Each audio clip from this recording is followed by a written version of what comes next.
ባይልኝ እንግዲህ አባ በረበራ ሰይጣን ይጭነቀው ዋናጭቴ ሲተፌ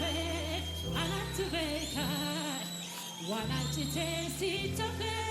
አናቱ ቤካ ምን አለ ለምትል ታዲያ ይርኮ ጉያረኮ አባ በረበራ ዋናጭቴ ሲተፌ አናቱ ቤካ ምን ማለት እንደሆነ ብትነግረው ሁሉም ይዘምረዋል። ዋናጭቴ ሲተፌ አናቱ ቤካ ማለት ለምን ወደ አንተ ተነጥዬ ባንተ እንደቀረው እኔ ነኝ ሙጭጭ አልኩት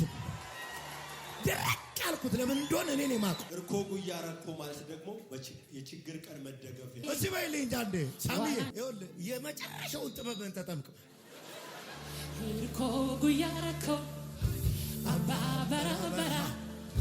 ዋናጭቴ ሲተፌ አናቱ ቤካ Harasi galato, borus galato,